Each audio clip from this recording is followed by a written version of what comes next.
같이 찬송가 521장을 같이 찬양하시겠습니다. 찬송가 521장입니다.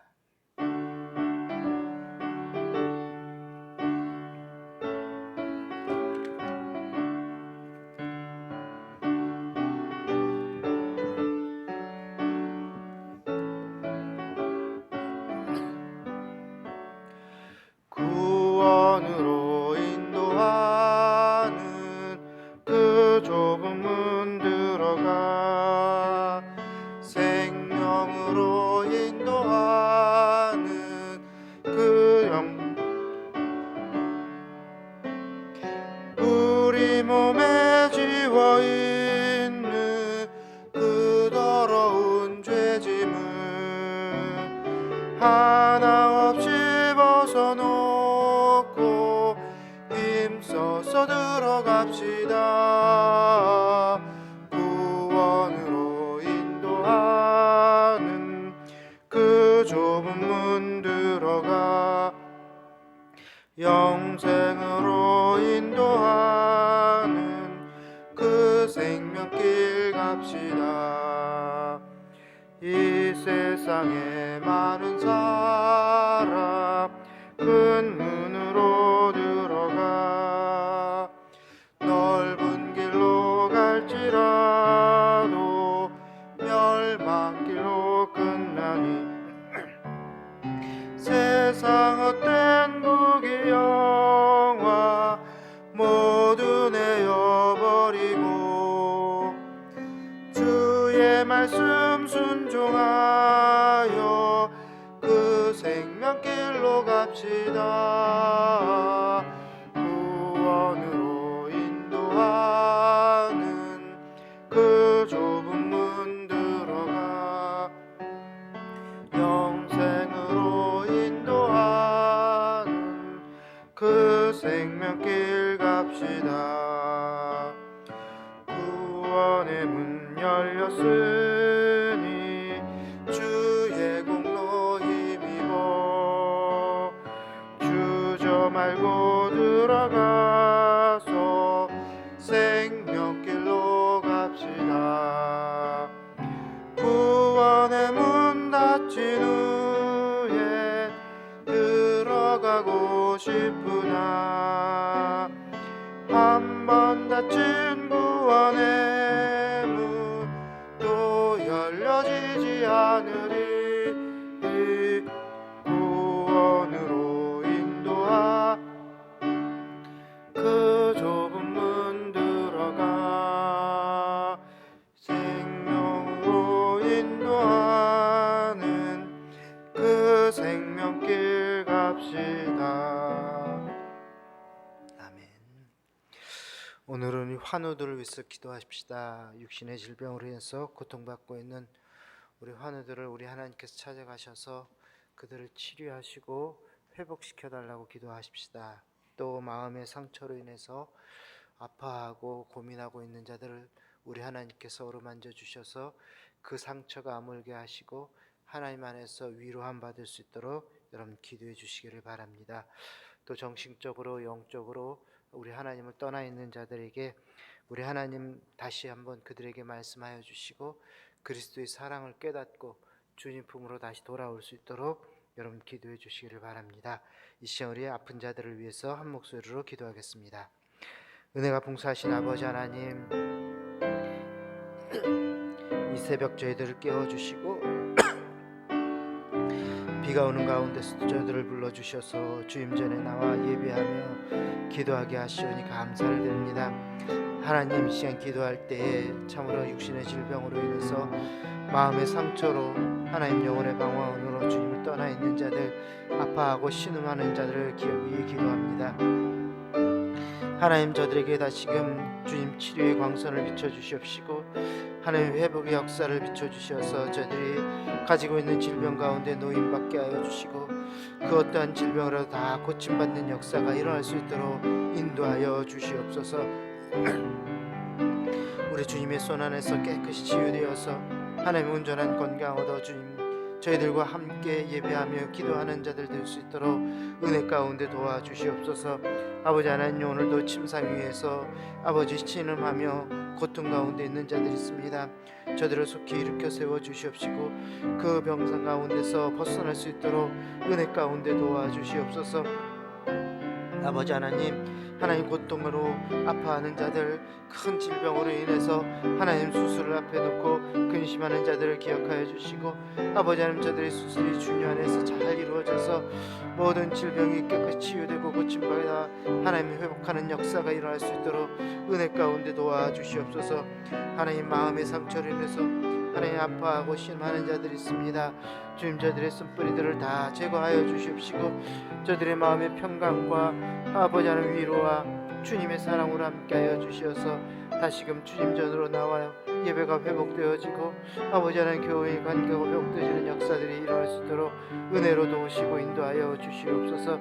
아버지 하나님께서 아픈 자들을 기억하여 주시사 하나님 치료의 광선을 비춰주시옵시고 주님 저들을 붙들어 주시어서 온전히 치유되어 깨끗이 회복되는 역사가 일어날 수 있도록 하나님 도와주시옵소서. 주님께서 오늘도 우리와 함께하여 주셔서 우리 가운데 아픈 자들 주님 고쳐주시고 회복시켜 주시옵소서. 예수님의 이름으로 기도합니다. 아멘.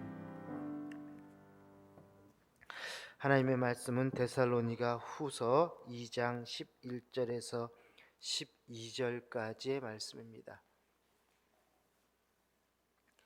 데살로니가 후서 2장 11절에서 12절입니다.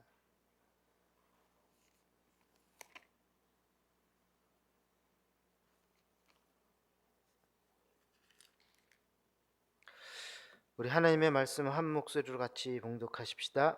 이러므로 하나님이 미혹의 역사를 그들에게 보내사 거짓 것을 믿게 하심은 진리를 믿지 않고 불의를 좋아하는 모든 자들로 하여금 심판을 받게 하려 하심이라. 아멘.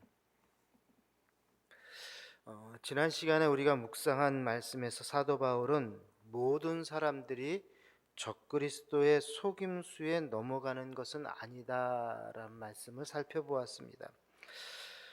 적그리스도에게 미혹받는 사람들이 따로 있다라는 것이죠. 적그리스도에게 미혹되어서 멸망하는 자들이 따로 있다라는 것이에요. 자, 그러면 그들은 어떠한 사람들인가? 적그리스도에게 미혹되어서 지옥에 갈 수밖에 없는 자들, 그들은 과연 어떠한 자들일까? 그들은 지난번에 살펴보았죠.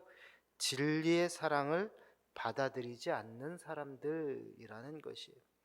여러분, 진리가 누구입니까? 예수 그리스도죠. 예수님을 받아들이지 않는 자들, 참 진리 되신 예수님을 영접하지 않는 자들, 이들이 적그리스도에게 미혹되어서 멸망당할 수밖에 없다라는 것이에요. 그러므로 여러분, 이단에 빠지는 자들이 순수하기 때문에, 뭘 모르기 때문에, 그래서 이단에 빠지거나 적그리스도에게 미혹당하는 것이 아니라는 것입니다. 여러분, 이단에 빠지는 자들, 적그리스도에게 넘어가는 자들은 진리이신 예수 그리스도를 확실하게 믿고 붙잡지 않기 때문에, 그래서 이단에 빠지는 것이고, 그래서 적그리스도의 미혹에 넘어가는 것이에요. 그래서 결국 그들이 무엇을 하느냐? 주님을 배교하게 된다라는 것이죠. 따라서 마지막 때 우리 성령 하나님이 막는 자의 자리에서 잠깐 비껴 나가심으로써 사탄이 본격적으로 활동하게 되는 것은 구원받은 자들과 멸망하는 자들을 구분해내기 위한 하나의 과정이다라고 말씀할 수 있다라는 것이에요. 자, 그 이유 때문에 하나님께서 불법의 사람, 즉 적그리스도의 등장을 허락하신다라는 것입니다. 자, 그런데 이와 같은 설명을 어떤 사람들은 왜곡해서 이렇게 이야기를 합니다. 사탄을 하나님께서 당신의 목적을 위하여 사용하시는 도구다. 사탄이 하나님께서 사용하시는 도구다. 또 어떤 사람은요, 멸망하는 자들을 구분하기 위해서 하나님이 사탄의 속임수를 사용하신다, 그리 주장하는 사람들이 있어요. 여러분, 심지어 어떤 사람은요, 가룟 유다도 예수님을 팔기 위해서 어쩔 수 없이 등장하는 필요악이라고 이야기를 합니다. 그러니까 가룟 유다가 원래 죄가 있는 게 아니라는 것이죠. 예수님을 팔기 위해서 등장한 그렇게 역할을 맡은 자이기 때문에 가룟 유다는 죄가 없다라고 주장하는 사람들도 있어요. 여러분, 이러한 이야기들은요, 또 하나의 사탄의 교묘한 속임수입니다. 우리는 결코 그러한 이야기에 속아서는 안 된다는 것이. 하나님은요, 그 누구의 도움도 필요가 없으신 분이에요. 이 세상을 구원하기 위해서 사탄의 도움이 필요한 것이 아니라는 것이. 더욱이 그 어떠한 이유로도 하나님이 사탄과 타협하는 경우란 존재하지를 않습니다. 왜냐하면 사탄은 본질적으로 하나님을 대적하는 자이기 때문에 그렇습니다. 따라서 사탄의 앞잡이인 이 적그리스도와 그의 속임수에 미혹된 자들은 모두 하나님께서 심판하시는 대상일 뿐이라는 것이에요. 자, 그렇다면 이 적그리스도의 등장이 하나님과 사탄 사이의 뒷거래 때문이 아니라면 과연 우리는 다음 말씀을 어떻게 설명할 수 있을까라는 것이죠. 우리 11절에서 12절 오늘 본문이죠. 다시 한번 같이 읽어봅시다. 이러므로 하나님이 미혹의 역사를 그들에게 보내사 거짓 것을 믿게 하심은 진리를 믿지 않고 불의를 좋아하는 모든 자들로 하여금 심판을 받게 하려 하심이라. 아멘. 우리는 앞에 있는 9절과 10절에서 사도 바울은 마지막 때에 적그리스도가 등장을 해서 모든 속임수를 동원하여 멸망해야 될 자들을 미혹한다라고 말씀을 했습니다. 자, 그런데 오늘 본문에 보니까 하나님은 미혹의 역사를 그들에게 보내사 거짓 것을 믿게 하신다. 사도 바울이 이렇게 이야기를 합니다. 자, 바로 방금 전에는 이 적그리스도가 등장해서 멸망당할 자를 미혹한다, 그렇게 말씀을 하시고는 금방 또 여기서는 뭐라 그래요? 하나님이 미혹의 역사를 그들에게 보내사 거짓 것을 믿게 하신다. 여러분, 여기서 그들이라는 것은 멸망하는 자들을 가리키는 것이죠.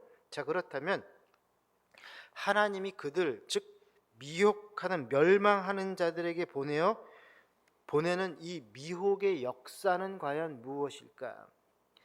하나님께서 보내는 미혹의 역사가 과연 무엇일까? 만약에 이것이 적그리스도를 가리키는 말이라고 한다면, 여러분, 만일 하나님이 적그리스도를 보낸다는 것이라면 아까 제가 설명드린 것처럼 사탄을 하나님이 사용하는 도구다, 그런 주장이 타당성을 얻을 수 있다라는 것이에요. 자, 그러나 우리가 믿는 하나님은 그런 분은 아니십니다. 하나님은 그리스도인들, 즉 저와 여러분들을 미혹하기 위해서 사탄을 이용하시는 분이 아니시라는 것이에요. 자, 그렇다면 하나님이 미혹의 역사를 그들에게 보낸다라는 이 말씀을 우리는 어떻게 이해해야 할까? 어떻게 설명할 수 있을까요? 자, 이 문제는 하나님께서 죄를 심판하시는 방법을 이해하시면 쉽게 해결될 수 있다라는 것이. 하나님께서 죄를 심판하는 방법. 여러분, 최후의 심판 때에 하나님은 구원받은 자들과 멸망하는 자들을 분명히 구분하셔서 천국과 지옥으로 각각 들어가게 하십니다. 자, 그러나 그때까지 하나님의 심판이 유보되어 있다라는 것은 아니에요. 여러분 기억하십시오. 마지막 때에 하나님께서 이 땅에 있는 사람들을 둘로 나누어서 지옥 갈 사람, 천국 갈 사람을 마지막 때에 갈라서 그리 보내시는 것, 그것은 맞는 이야기지만 그러기 위해서 그때까지 하나님이 모든 심판을 유보시키고 있다라는 것이 아니라는 것입니다. 여러분, 하나님의 심판은 지금 이미 진행되고 있습니다. 그래서 우리 주님께서 뭐라고 말씀하셨습니까? 요한복음 5장 24절인데요. 요한복음 5장 24절 한번 같이 읽어볼까요? 내가 진실로 진실로 너에게 이르노니 내 말을 듣고 또 나 보내신 이를 믿는 자는 영생을 얻었고 심판에 이르지 아니하나니 사망에서 생명으로 옮겼느니라. 아멘. 여러분, 이 말씀을 자세히 보시면은요, 하나님 예수님께서 뭐라고 말씀합니까? 나를 믿고 내 말을 듣고 또 나 보내신 이를 믿는 자는 영생을 어떻게 해요? 얻을 것이고 라고 하니까 영생을 얻었고 라고 이야기하십니다. 이미 예수 그리스도를 믿는 자는 영생을 얻었다라는 것이, 심판이 이루어졌다라는 것이, 앞으로 너희들이 심판을 받을 것이다. 천국 가기 전에 심판을 받아서 너는 천국 가고 너는 지옥 가고, 그 최종의 시간, 마지막 시간, 종말의 때, 말세에 우리 주님 다시 오시는 날, 그날 심판이 이루어질 것이다가 아니라 이미 얻었고라고 이야기합니다. 그래서 그들은 심판에 이르지 아니하나니 사망에서 생명으로 옮겨졌느니라 말씀을 하고 있습니다. 여러분, 영생이 무엇일까요? 영생을 많은 분들이 이렇게 생각을 합니다. 죽은 후에 천국에서 천년 만년 영원히 사는 것, 이것을 영생이라고 생각을 합니다. 그런데 여러분, 영생은 그게 아니에요. 영생이 무엇이냐? 영생은 우리가 이 세상에 살아있는 때부터 맛보는 새로운 생명이 영생이에요. 다시 말해서 사망에서 생명으로 옮겨진 상태가 바로 영생이라는 것이죠. 자, 그러면 누가 영생을 얻습니까? 예수 그리스도를 믿는 자가 영생을 얻게 된다라는 것이에요. 우리 주님께서 금방 말씀하셨잖아요. 내 말을 듣고 또 나 보내신 이를 믿는 자는 영생을 얻었고, 예수 그리스도를 믿는 자가 영생을 얻었다라는 거예요. 그러면 언제 얻을까요? 예수님을 믿는 즉시. 그러므로 저와 여러분들은 이미 영생을 얻었는 줄로 믿습니다. 여러분, 우리는요 이미 얻은 자들이, 그래서 이 땅에서 새로운 생명으로 살아가야 하는 자들이, 예수를 믿었으면 이제는 지옥 갈 사람들이 아니라는 것이 천국 갈 사람들이기 때문에 우리는 이 땅에서 새로운 생명으로 살아가셔야 한다라는 것입니다. 여러분, 하나님의 심판이 마지막 때에 이루어지는 것이 아니라 지금 현재 진행형이라는 사실을 우리는 알아야 한다라는 것이죠. 한번 노아의 홍수 때를 생각해 보십시다. 사람들은 물에 빠져 죽어가고 있습니다. 거기에 하나님께서 구원의 방주를 만들어 놓으셨어요. 자, 그 방주에서 구명 튜브를 사람들에게 던집니다. 그래서 그것을 붙잡는 자들은 구원을 받을 수가 있습니다. 자, 그렇다면 그 구명 튜브가 무엇인가? 바로 예수 그리스도라는 사실. 그래서 예수님을 믿는 자는 사망에서 생명으로 옮겨지게 되는 것이죠. 자, 그런데 사람들은 이 참 진리이신 예수님을 영접하지를 않았습니다. 그들의 생명을 살리기 위한 이 구명 튜브인 예수님을 붙잡지 않았다라는 것이. 그래서 계속해서 그들은 심판을 받고 있다라는 것입니다. 그래서 여러분, 예수님을 믿지 않는 그 자체가 바로 그들에게 심판이라는 것이에요. 그러므로 그렇게 살다가 죽으면 마지막 때에 심판의 부활로 다시 부활하게 되어서 진짜 최후의 심판을 맞이하게 된다라는 사실입니다.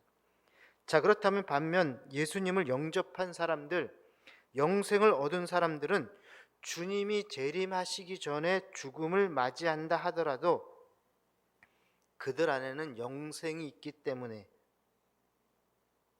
마지막에 생명의 부활로 부활하여 천국에 들어갈 수 있다라는 것이죠. 그래서 지금 사도 바울이 계속해서 끊임없이 이 데살로니가 교회 성도들에게 무엇을 이야기하는 것이, 예수님의 재림이 너희들에게 결코 두려운 일이 아니다. 너희들은 지금 예수 그리스도를 믿고 있기 때문에 주님께서 다시 오시는 날, 그날은 너희들과 함께 잔치자리에 들어가서 너희를 영원한 천국으로 인도해 주실 것이다. 그러니까 그날을 두려워하지 말라라는 것이, 잔칫날을 무서워하지 말라라는 것이, 우리는 그 잔치에서 배제된 사람들, 그 잔치에서 떠나는 사람들, 그 잔치와 상관없는 자들이 아니라는 것이. 왜? 예수를 믿었기 때문에. 그러나 예수를 믿지 않은 자들은 어떻게 해요? 그 잔칫날, 주님 다시 오는 날은 그들에게는 심판의 날, 지옥으로 가는 날이라는 사실입니다. 그래서 여러분, 그날을 두려워할 자들은 누구냐? 예수를 믿지 않는 자들이라는 사실이에요. 자, 이와 같이 하나님의 심판이 현재 진행형이라는 사실을 이해하고 나서 우리는 로마서에서 바울이 설명한 하나님의 심판에 대한 말씀을 읽을 필요가 좀 있습니다. 로마서 1장 28절 말씀인데요, 한번 같이 읽을까요? 또한 그들이 마음에 하나님 두기를 싫어하며 하나님께서 그들을 그 상실한 마음대로 내버려 두사 합당하지 못한 일을 하게 하셨으니 아멘. 하나님의 심판이 현재 진행형이라는 것을 우리가 또 어떻게 이해할 수 있는가? 즉, 하나님의 심판은 어떻게 이루어지는 것인가? 여러분, 로마서를 통해서 사도 바울이 뭐라고 말씀하셨다고요? 또한 그들이 마음에 하나님 두기를 싫어하며, 하나님께서 그들을 그 상실한 마음 그대로 내버려 두셨다라는 것이. 여러분, 하나님을 마음에 두기 싫어하는 사람들에 대해서 이 세상에 사는 동안 내리시는 하나님의 심판은 그냥 내버려 두심이라는 것이. 말하자면 더 이상 구명튜브를 던지는 수고를 하시지 않겠다라는 것입니다. 제멋대로 살도록 방치하시겠다는 것이, 합당하지 못한 일을 하더라도 상관하지 않겠다라는 것입니다. 그러므로 여러분, 우리 하나님께서 여러분들을 간섭하신다면 그것이 바로 축복이라는 것이. 하나님의 심판은 어떻게 이루어지느냐? 하나님께서 내버려 두시는 것, 모른 체 하시겠다는 것이, 지옥에 가도 상관하지 않으시겠다는 것입니다. 그러므로 여러분, 하나님이 상관하지 않는 것, 이것은 자유가 아니라 무서운 심판이라는 사실을 우리는 꼭 기억할 수 있어야 합니다. 자, 오늘 본문도 마찬가지입니다. 참 진리를 붙잡지 않아서 적그리스도의 속임수에 넘어간 사람들을 하나님이 어떻게 하실까요? 오늘 말씀에 뭐라 그래요? 더 강한 속임수에 넘어가도록 그냥 내버려 두신다라는 것이죠. 오늘 말씀에서는 이렇게 이야기하죠. 더 큰 역사, 미혹의 역사를 보내사, 하나님이 미혹의 역사를 그들에게 보내셨다. 사도 바울은 그렇게 표현을 합니다. 자, 그렇다면 이들은 결코 하나님 앞으로 다시 돌아올 가능성이 아예 없는 것일까? 물론 그들이 마지막 순간이라도 회개하고 돌아온다면 하나님께서 그들을 구원해 주실 것입니다. 그러나 그렇게 될 가능성은 거의 없습니다. 그들에게 왜 그러한 가능성이 없을까? 거기에는 그럴 만한 이유가 있어요. 그 이유는 다음 시간에 말씀을 드리겠습니다.